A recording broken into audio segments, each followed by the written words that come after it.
Welcome to Tuesday Talk and Reviews. I remember telling you I like nice things. Well, I bought a fountain online and I will now assemble it and review it. The cost of it was 23 US dollars. I think it was a great deal, seeing that I saw it elsewhere for as high as 89 US dollars.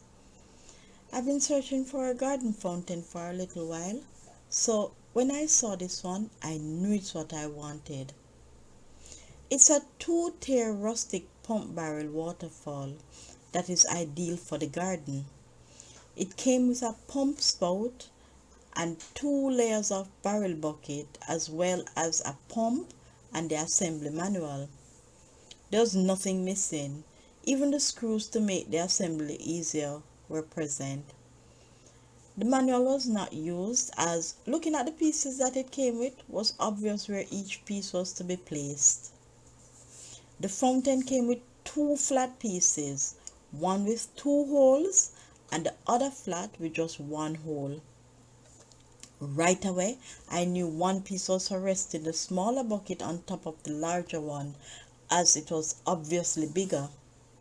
And the other piece was for the pump spout, as this one had a 3-inch diameter hole, and that was the hole that was on the pump itself, the pump spout itself.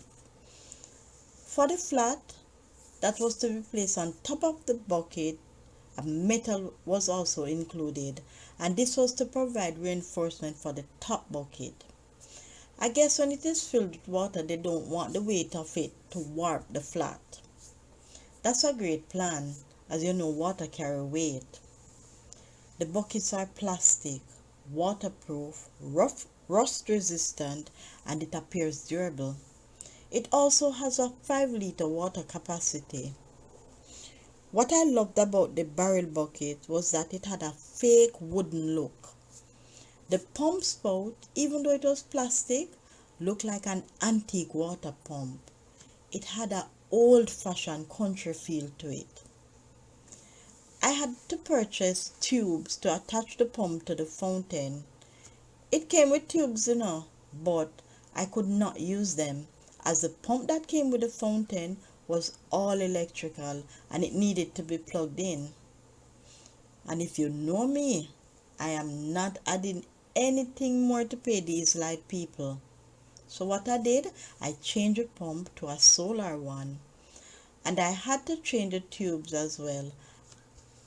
The tubes that I bought were cheap. You can get tubes anywhere, dependent on the diameter, for as low as about $80 plus tax per feet.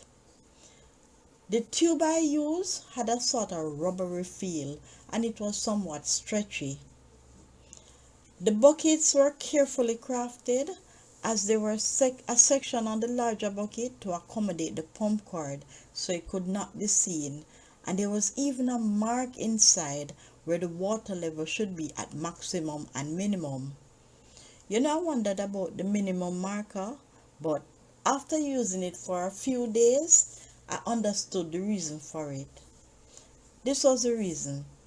Due to the sun, the water could go below the minimum mark, and this will affect the pump, causing it to burn up, as it does not have enough water for it to pump.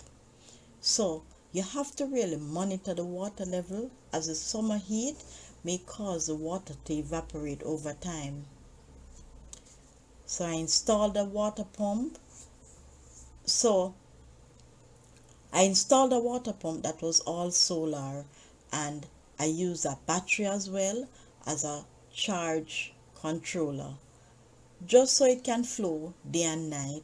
So in the day, it relied on the sun totally, and when the sun hit the panel, it would charge the battery as well as operate the fountain, while at nights the battery would chip in and it was all battery from there.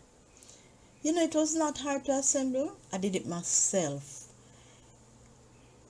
When I finished the assembly, I placed it on a pump in the corner of the garden, at the front where ferns were growing, even out of the stump itself.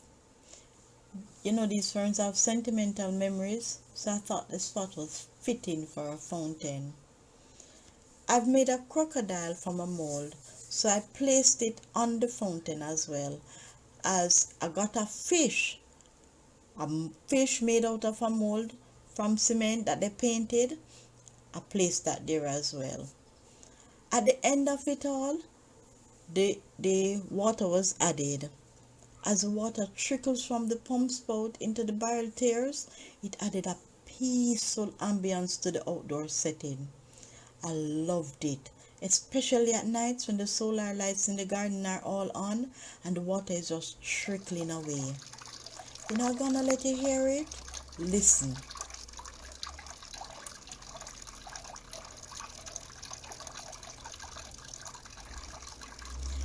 You know, this is another instance to show you that anything can be made solar. See, I did not use any electricity at all from the light people, and I did get the benefit of enjoying the ambience of hearing this water whenever I want. It may not be a fountain for you, but whatever you do, see how much you can limit your reliance on the light people. Remember, you have the sun. What you're waiting on? Remember to like, share, and subscribe.